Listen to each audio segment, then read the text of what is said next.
All right, hey, fourth block for October 23rd. This is your video um for your lesson today. Second and third block for October 24th. This will be your video. Or it'll be Wednesday's video if I'm not back. So just kind of keep up. All right, so fourth block, I am not here today because my baby is sick and I have to take her to the doctor. She's been running fever for like 2 days now. So we're taking her to the doctor. I'm pretty sure she has the flu. So we'll probably end up with it too. So I'm not quite sure when I'll be back.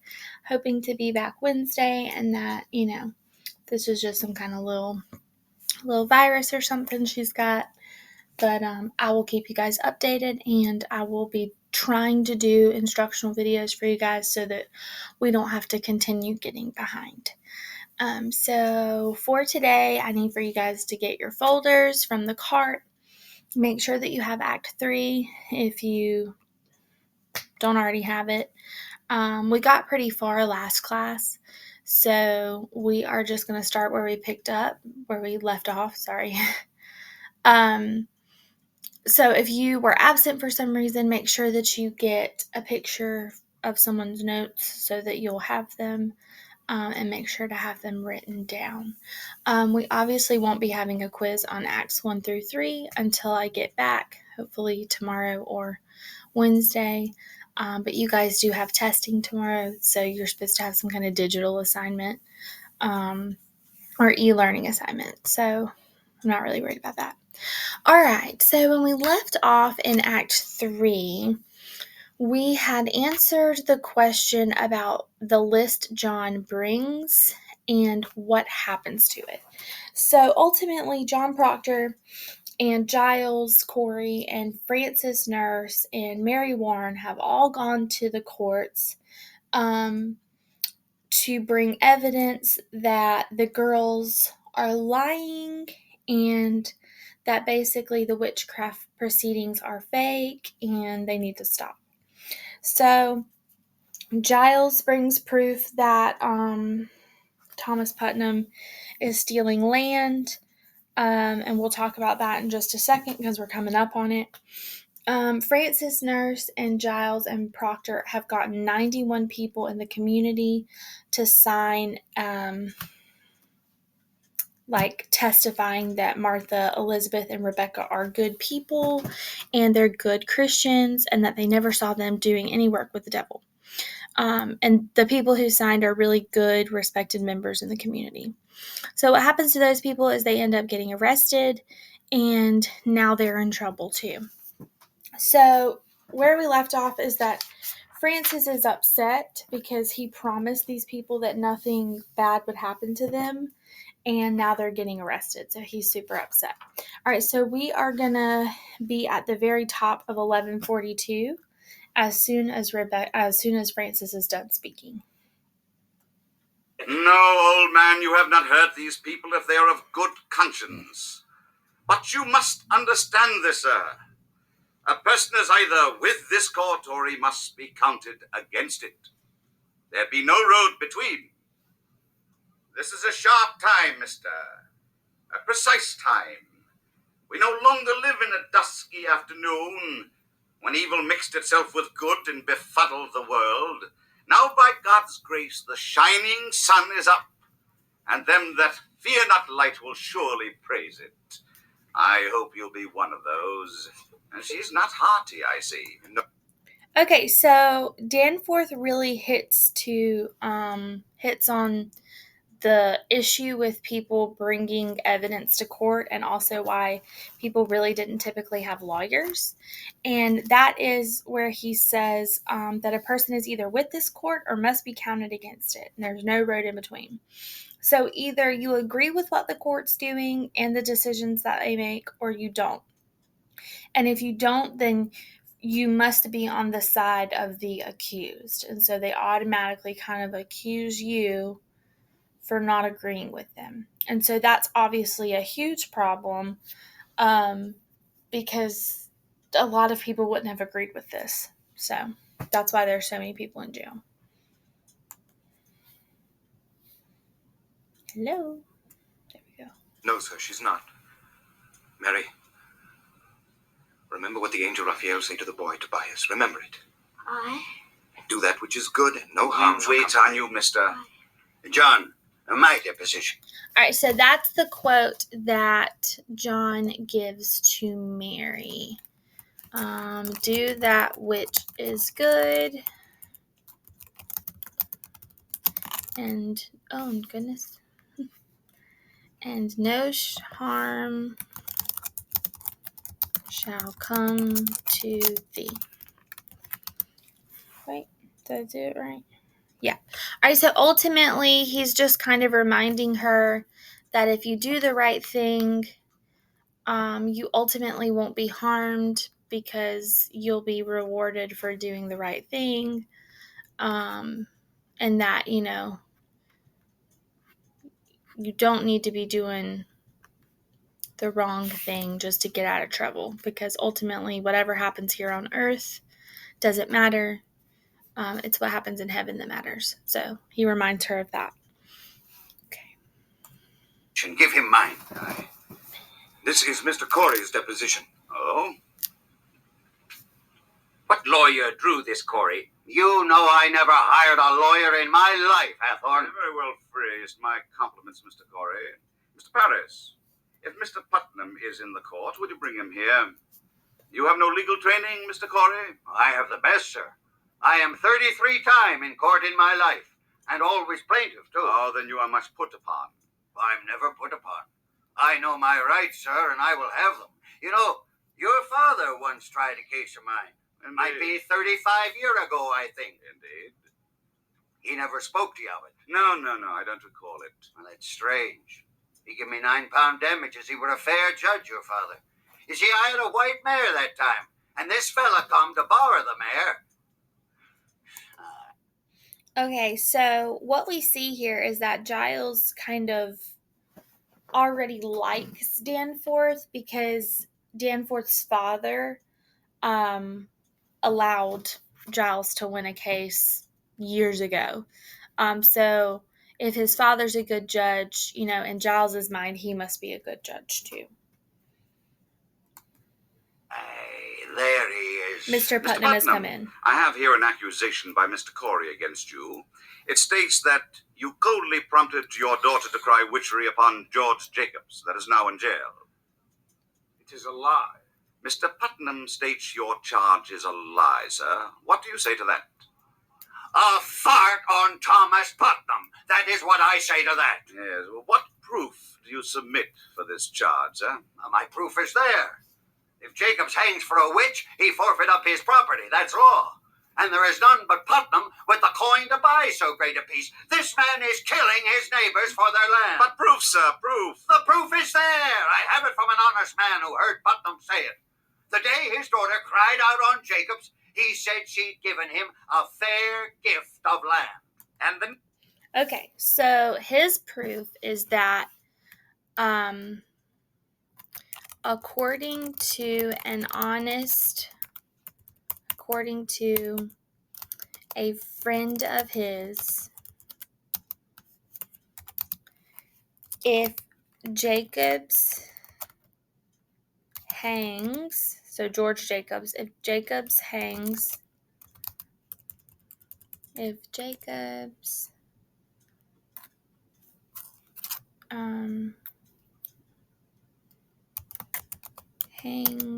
for being a witch.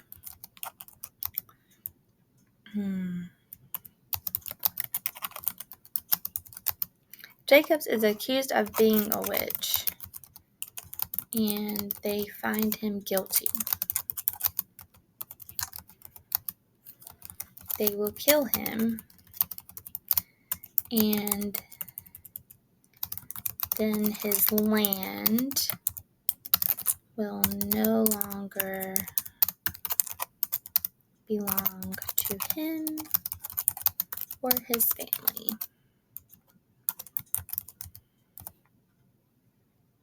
Right?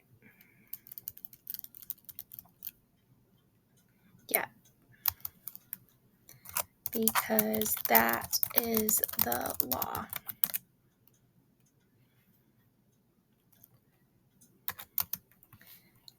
This friend heard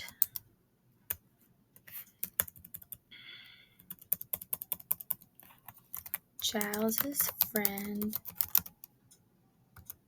heard Putnam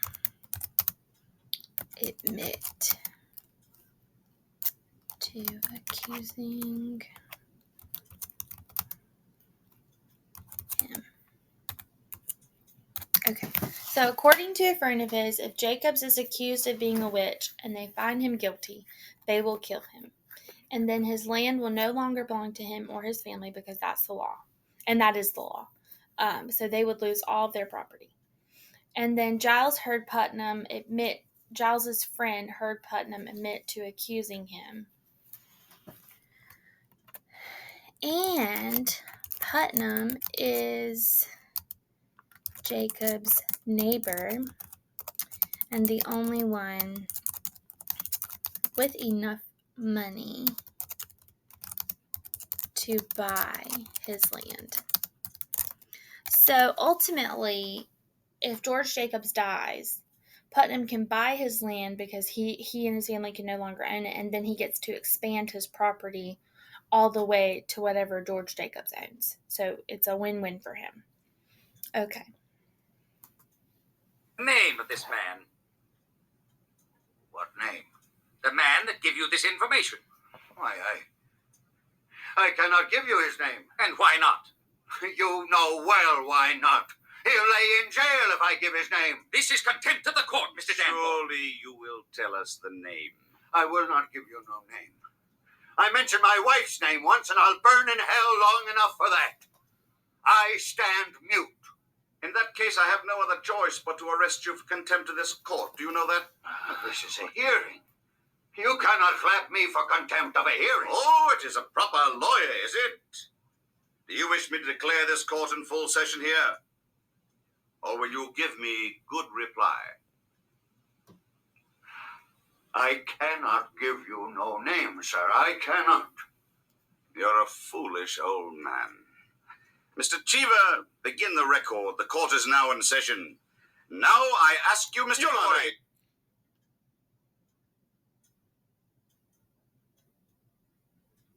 Okay. All right. So why won't Giles reveal the name of the person who gave him this information? He says at the bottom of 1142 in the second column, and then again at the top of 1143 in the first column. All right. He says that I will give you no name. I mentioned my wife's name once, and I'll burn in hell long enough for that. And then he also says, you know well why not. He'll lay in jail if I give him his name, if I give you his name.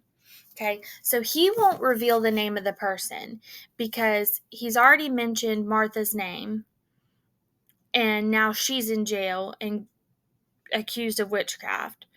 And then all Francis Putnam and him all got 91 people to say their wives were good people, and now they're all going to be in jail.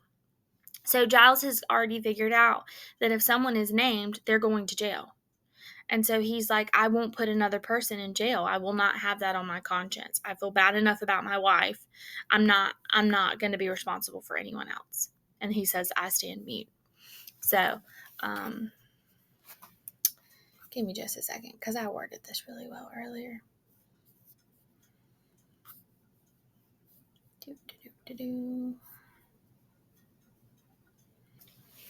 Okay, so because he mentioned his wife's name once and now she's being accused of witchcraft, they asked 91 people to testify for their wives' good character, and they are being arrested. So he doesn't want the same thing to happen to this person.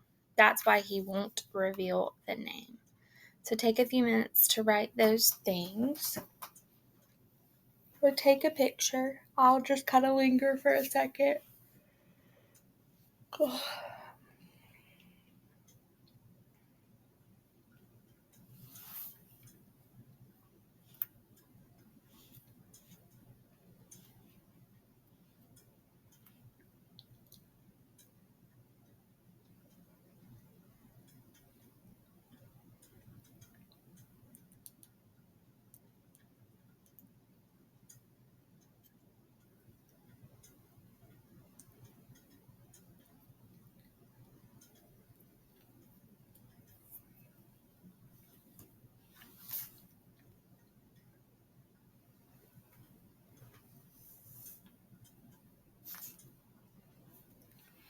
Okay, let's get back to it.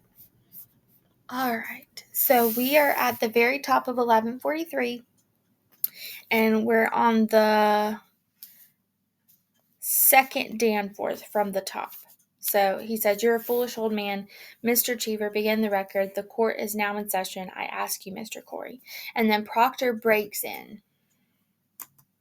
He has the story in confidence. He cannot break a confidence. The devil lives on these confidences. Without these confidences, Your Excellency, there could be no conspiracy. I think it must be broken, sir. Old man, if your informant tells the truth, let him come here openly like a decent man. But if he hides in anonymity, I must know why. Now, sir, the government and the Central Church demand of you the name of him who reported Mr. Thomas Putnam a common murderer. Excellency, Mr. Hale. we cannot blink it more, sir. There is a prodigious fear of this court in the country. Then there is a prodigious guilt in this country. Are you afraid to be questioned here, Mr. Hale? I may only fear the Lord, sir, but there is fear in the country, nevertheless. Reproach me not with fear in the country. There is fear in the country because there is a moving plot to topple Christ in this country. But it does not follow that everyone accused is part of it. No uncorrupted man may fear this court, Mr. Hale. None. Now, Mr. Corey, I arrest you for contempt of this court. You will sit down and take counsel with yourself, or you will be set in jail until you decide to answer all questions. Okay. So Reverend Hale, we've kind of seen a change in him. He started changing in in Act 2 when he realizes that these people are good and that there's something going on for all these good people to now be accused of witchcraft. So right here, he really realizes okay, this is not good. And he says that, people don't want to come forward and talk because they're scared, which is, of course, they're scared. Everyone who mentions a name, that name ends up in jail. So no one wants to say anything. No one wants to defend anyone because they're terrified. So justice really isn't happening. And Mr. Hale says, but does it not follow that everyone a part is accused? And Danforth says that, if they're all innocent, then they'll have no problem coming to court, and we will find that they're innocent. But what's happening is they're not. So that's the problem. All right, so Giles Corey makes a rush for Putnam. Proctor lunges and holds him. I'll cut your throat, Putnam! I'll tell you, Thomas, come away from the old man. Peace, Giles, peace. We'll prove ourselves now, we will. Say nothing more, John. He's only playing you. He means to hang us all. This is a court of law, mister. I'll have no effrontery. Forgive him his old age. So Mary Warren has witnessed all of this happen, and she burst into sobs. So we can kind of predict that, she's scared. Your Honor, please now, Giles, we'll prove it all. We will. But you cannot weep, Mary. Remember what the angels say to the boy. Hold to it. There is your rock. This is Mary Warren's deposition. I ask you remember, sir, while you read it, that until 2 weeks ago, she were no different than the other children are today. You saw her howl, she screamed, she swore familiar spirits choked her. She even testified that Satan, in the form of women now in jail, tried to win her soul away, and then when she refused... We know all this. Aye, sir. She swears now she never saw Satan, nor any spirits, vague or clear, that Satan may have sent to hurt her. And she declares that her friends are lying now. Excellency, a moment. I think this goes to the heart of the matter. It surely does. I cannot say he is an honest man. I know him little. But in all justice, sir, a claim so weighty cannot be argued by a farmer. In God's name, sir, stop here. Send him home and let him come again with a lawyer. Now look here, Mr. Hale. Excellency, I have signed 72 death warrants. I am a minister of the Lord, and I dare not take a life unless there be a proof so immaculate that no slightest qualm of conscience may doubt it. Mr. So here we have Mr. Hale finally stepping up. and he cares more about the lives of other people than he does his reputation, which makes him so honorable. Honestly, so he's like so redeeming for him. This moment is. So he wants John to have a lawyer because he ultimately realizes like all of these people have really great arguments but keep ending up in jail because the judges, twist their words around, and ultimately he really thinks that John needs someone more experienced to deal with, I guess, the politics of the situation. And so he says that, a farmer isn't equipped to like argue in a court of law because they don't know all the rules.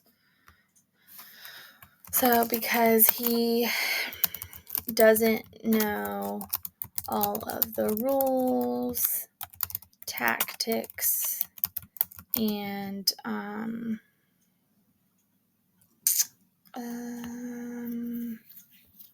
laws, I guess, he, in Hale's eyes, isn't equipped to handle this himself.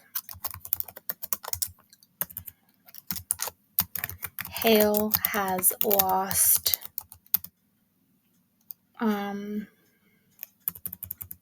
Hale no longer trusts the court to actually give justice. Okay, so Hale's kind of lost all trust in the courts, basically.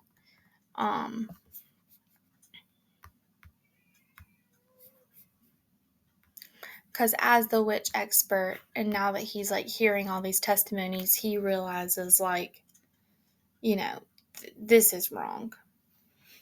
So cross through number 12, because we've already talked about why Paris is interrupting.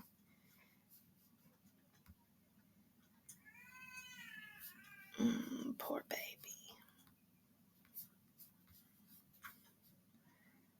I don't know where it is. Just cross through it.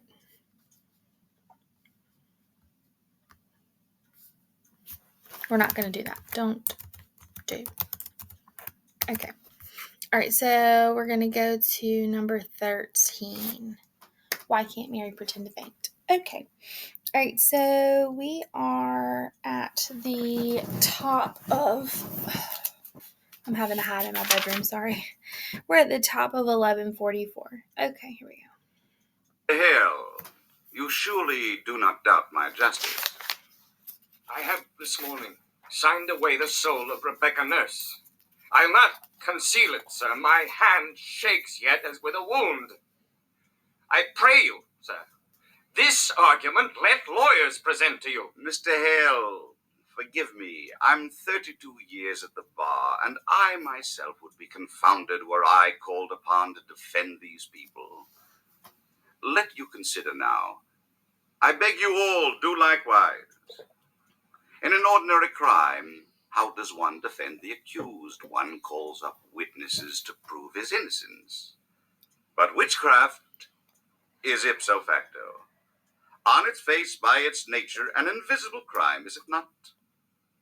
Therefore, who may possibly be witness to it? The witch and her victims, none other. Now, we cannot hope that the witch will accuse herself. Granted. Therefore, we must rely upon her victims, and they...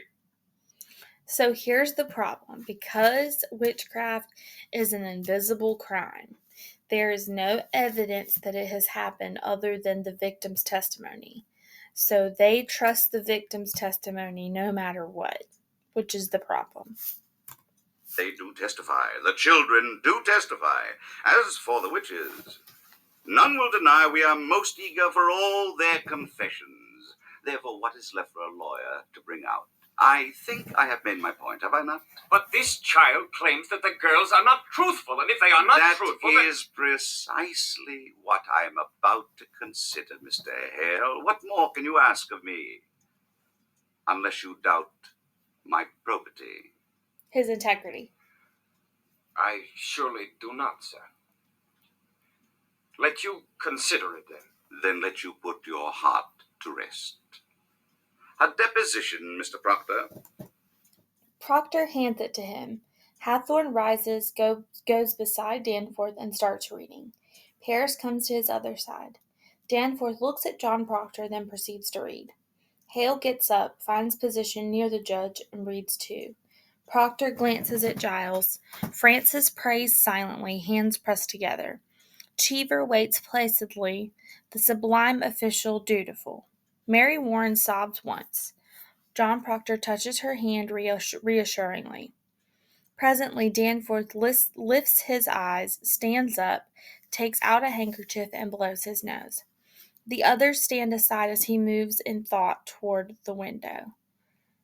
And then Paris, hardly able to contain his anger and fear, says, "I should like to question." I should like to question her. Mr. Paris! I bid you be silent. So the stage directions here tell us that Danforth, his first real outburst, in which his contempt for Paris is clear.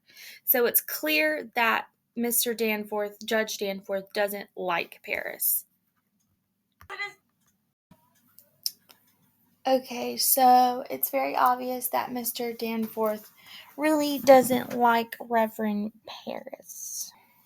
Okay, so while I was creating the video, I accidentally paused the recording, and I missed like the entire end of it.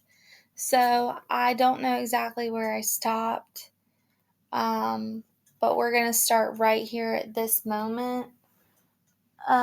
Which is gonna be 11:45, and it says, so Danforth just got done saying, "I will tell you this, you are either lying now," and he's talking to Mary Warren. So basically Mary Warren, has decided to speak, and he says, did Mr. Proctor threaten you to say this? And she says no 3 times, even though we know that he did. And he says that, if you're lying, you were either lying then or you're lying now, and either way, you're going to jail for lying to me. And she says, "I understand, but I can't lie anymore. I'm with God now. I'm with God."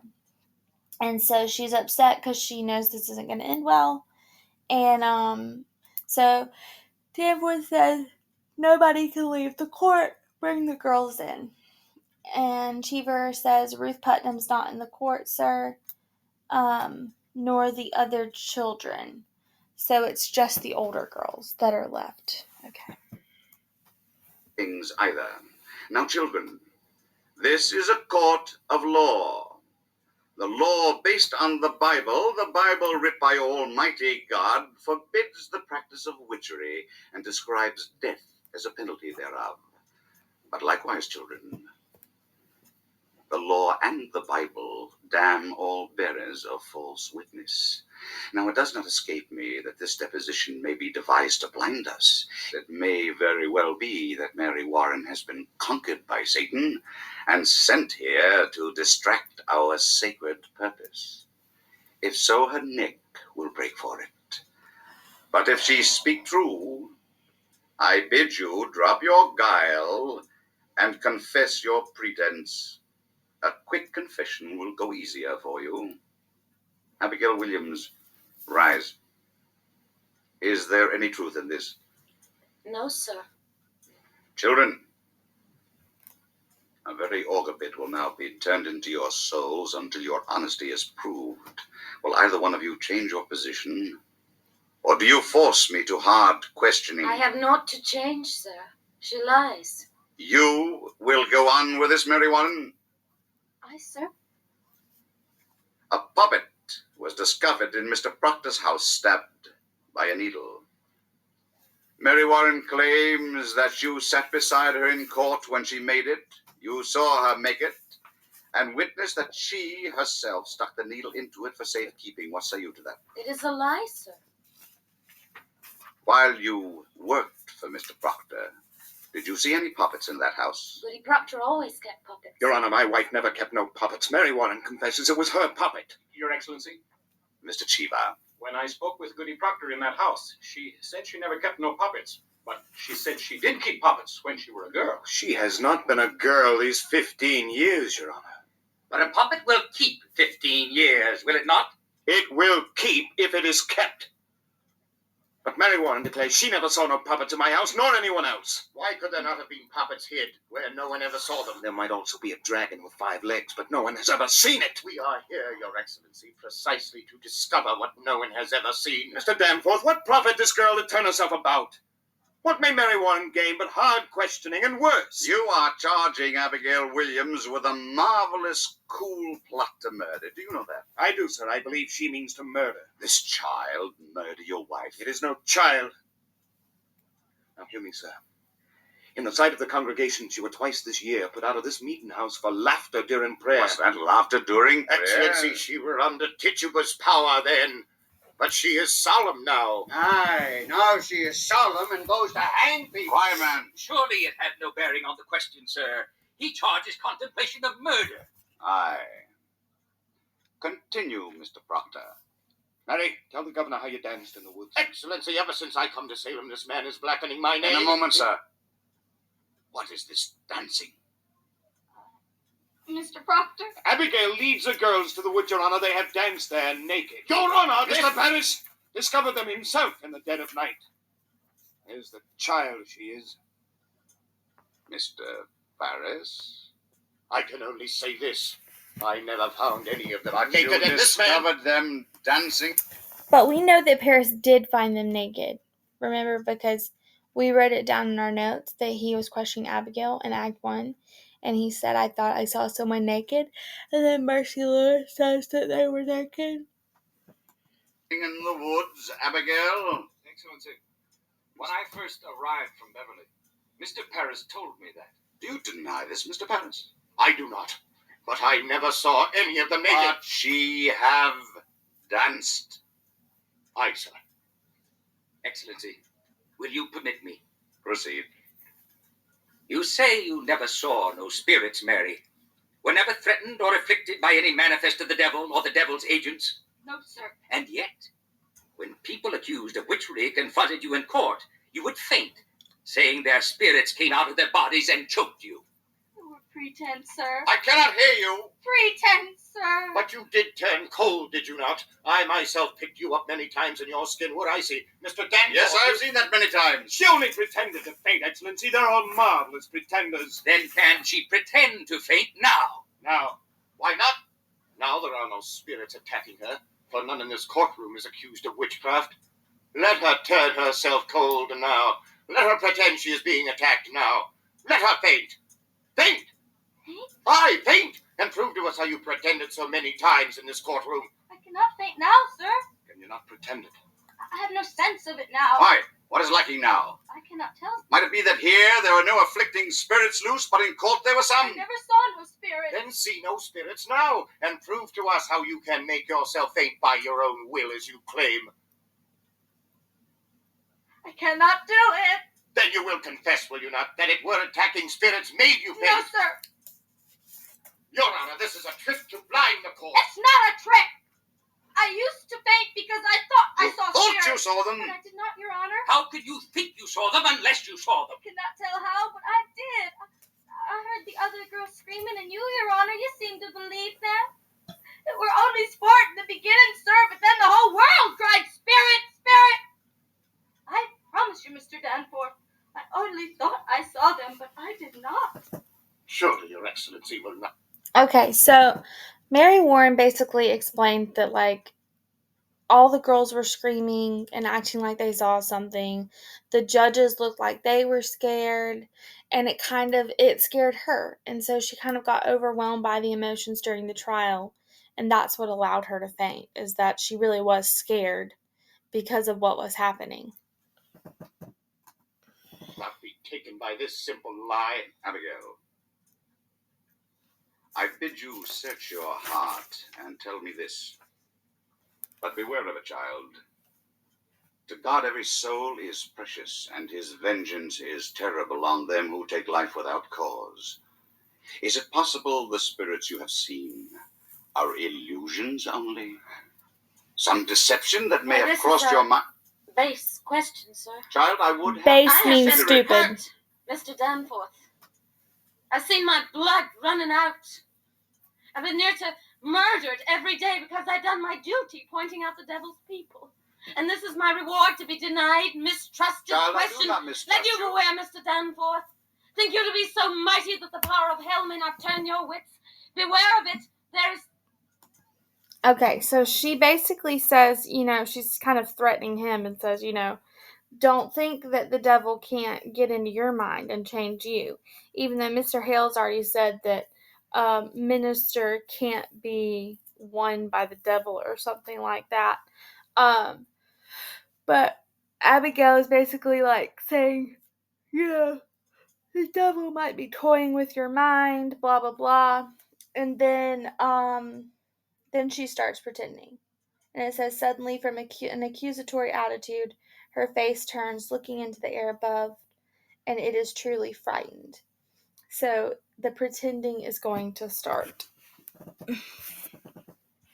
What is it, child? I know not. A wind. A cold wind has come. Abby? Your Honor, I freeze. They're pretending. She's cold, Your Honor. Touch her. Mary, do you send this shadow on me? Lord, save me. I freeze. The wind. Abby, don't do that. Mary Warren, do you witch her? I say to you, do you send your spirits out? Let me go, Mr. Proctor. I cannot. Oh, Heavenly Father, take away this shadow. How do you call heaven? Oh! Oh! Take your hands off her! Man, what do you do? It is a whore. You Mr. Danforth, he is lying. Martha, now she'll scream to stab me with You approve this? This will not pass. So Proctor has finally kind of spilled the beans. It says, without warning and hesitation, Proctor leaps at Abigail and grabbing her by her hair, pulls her to her feet. She screams in pain. Danforth, astonished, cries, what are you doing? And Hathorne and Paris call, take your hands off of her. And out of it all comes Proctor's roaring voice, and he literally just starts screaming, how do you call heaven? Because she says, oh, Heavenly Father. And he says, how do you call heaven? Whore. And it is out. I have known her, sir. I have known her. You are a lecher. John, you must not tell Sir Francis. I wish I had some evil in you that you might know me. A man will not cast away his good name. You surely know that. In what time? In what place? The proper place where my beasts are bedded. On the last night of my joy, some 8 months past, she used to serve me in my house, sir. A man may think God sleeps, but God sees everything. I know it now. I beg you, sir. I beg you, see her what she is. My wife, my dear good wife, took this girl soon after, sir, and put her out on the high road, and being what she is, a lump of vanity, she...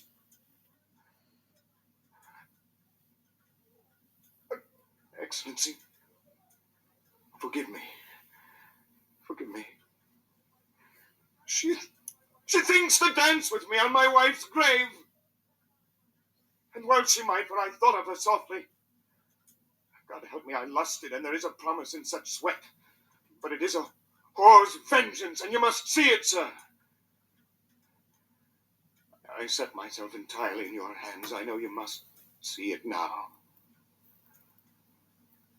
You will deny every scrap and tittle of this. I must answer that. I will leave, and I will not come back. But notice she doesn't answer it. I have made a bell of my honor. I have rung the doom of my good name. You will believe me, Mr. Danforth. My wife is innocent, Except she knew a whore when she saw one. What look do you give me? I don't have such looks. Remain where you are.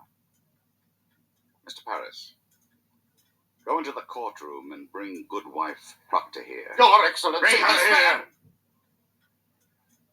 And tell her not a word of what has been spoken. And knock before you enter. Now we will touch the bottom of this swamp. Your wife, you say, is an honest woman. In her life, sir, she had never lied. This is the third time he said There that. are them that cannot sing and them that cannot weep. My wife, sir, cannot lie. I've paid much to learn it. And when she put this girl out of your house, she put her out for a harlot. Aye, she did. And she knew her for a harlot. A harlot's a whore. Aye, she knew her for a harlot. Good then. And if she tell me it was for harlotry, girl, may God spread his mercy on you. Hold! Turn your back. Turn your back. You likewise. Neither of you are to face Goody Proctor. No one in this court will say one word or raise a gesture, aye or nay. Come in, Mr. Cheever. Report the testimony in all its exactness. Are you ready? Ready, sir. Come here, woman. Look at me only, not at your husband.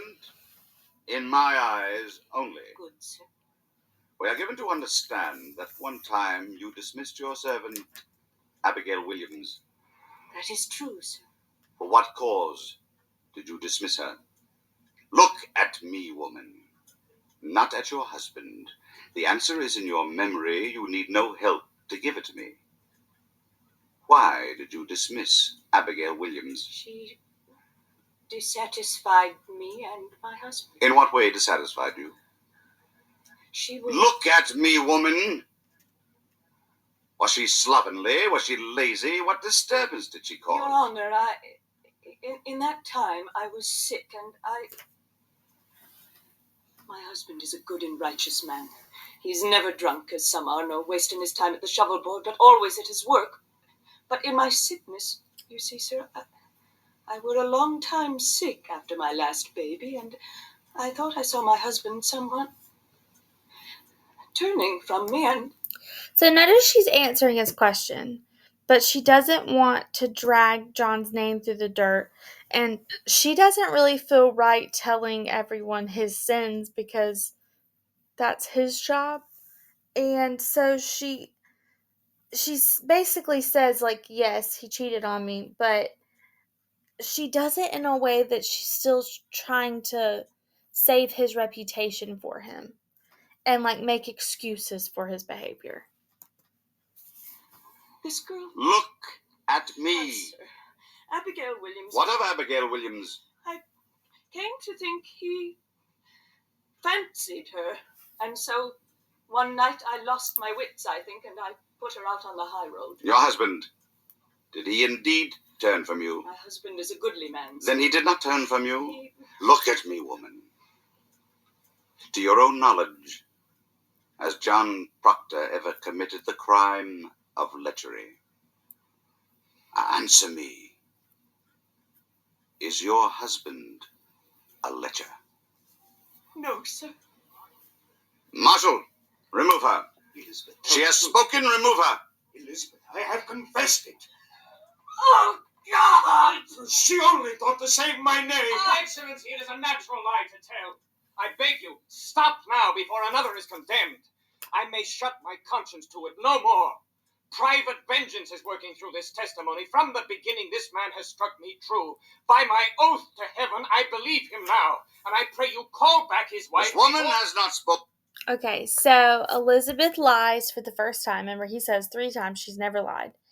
And she lies because she's loyal to John and she doesn't want his reputation to be ruined. So John even says that she only thought to save my name. And Reverend Hale now knows the truth of it all. And he believes John and Elizabeth. And he's like, Judge Danforth, like, you cannot continue with this. Like, it has to be stopped. I believe them. all the things. It really shows how much of a good wife Elizabeth is and how much she loves him. But one word of lechery. This man We are on 1150 at the very top of the first column, so we're almost done. has lied. I believe him.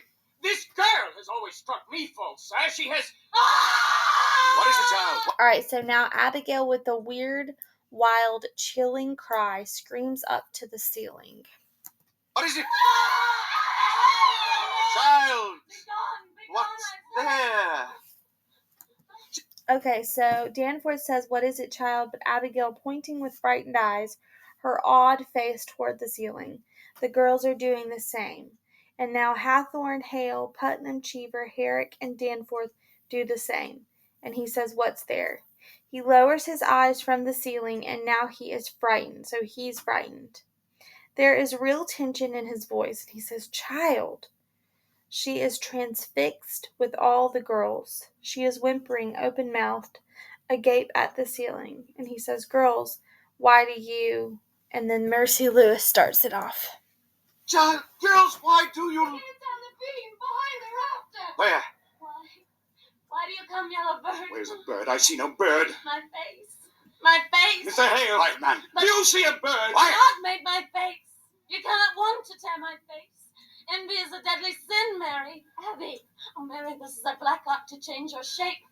No, I cannot stop my mouth. So now they're turning on Abby, Mary. I'm here. Mr. Danforth, they're pretending. Oh, Mary, please don't come down. Claws, she's stretching her claws. Lies! Mary, please don't hurt me. I'm not hurting her. Why does he see this vision? She's nothing. She says nothing. Abby, you mustn't. Abby, you mustn't. I'm here. I'm here. I'm here. I'm here. Mary Warren, draw back your spirit out of them. Mr. Danforth. Mr. Danforth. Have you compacted with the devil, have you? Never, never, never, never. Why can they only repeat you? Whip, I'll stop it. They're sporting. They're sporting. Abby, stop it. Abby, stop it.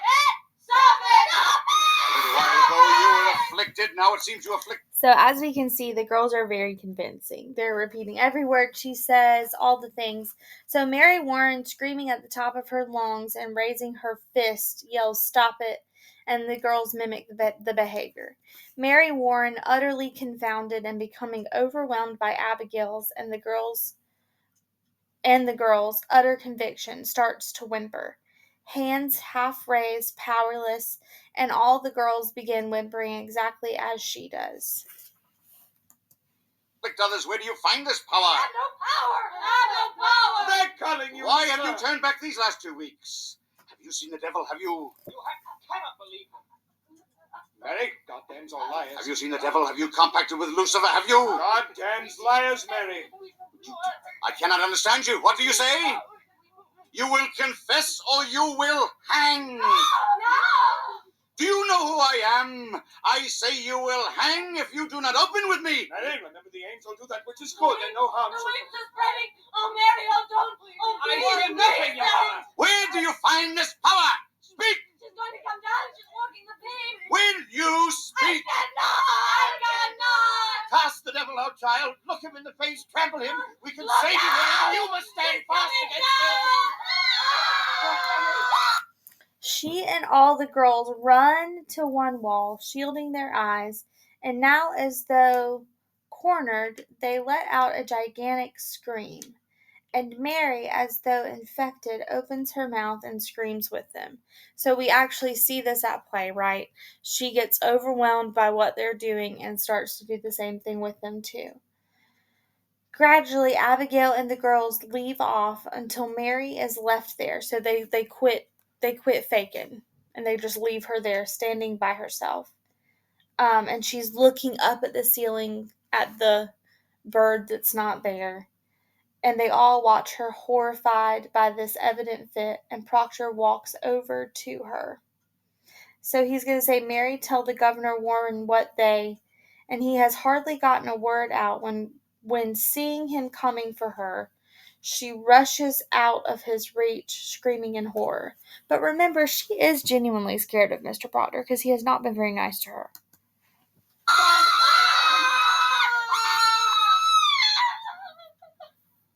Mary, tell the deputy governor what they do. Don't touch me. Don't touch me. Mary!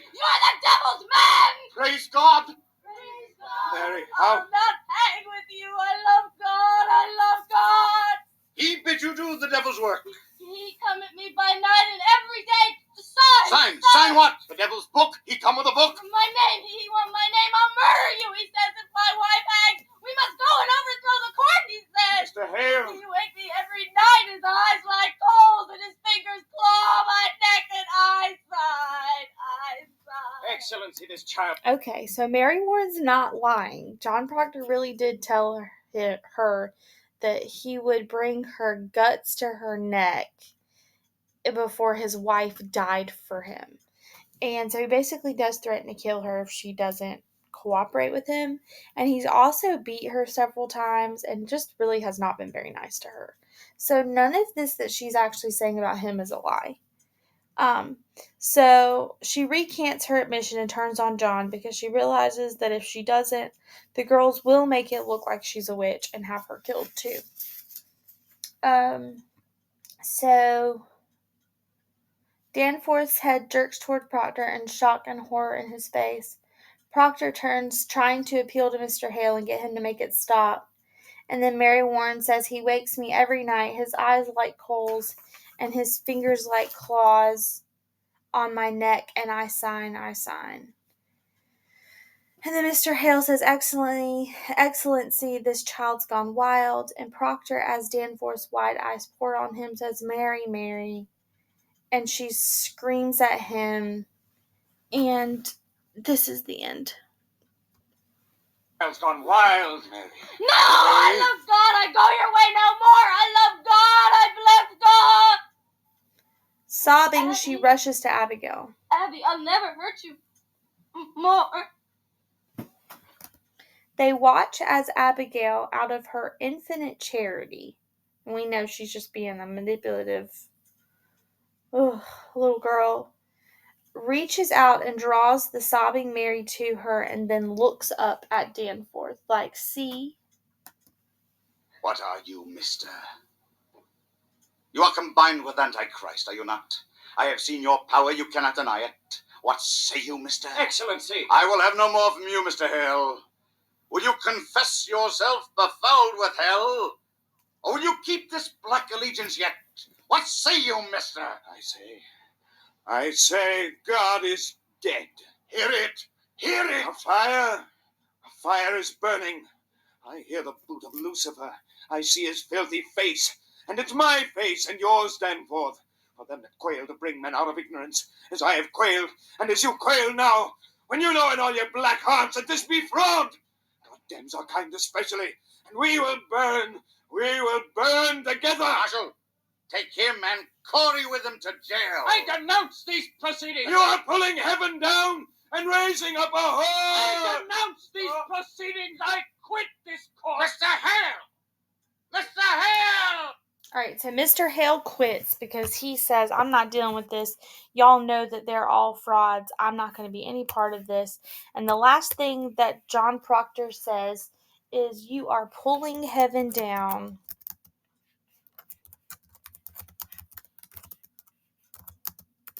and raising up a whore. Basically meaning, y'all are doing the devil's work, not us.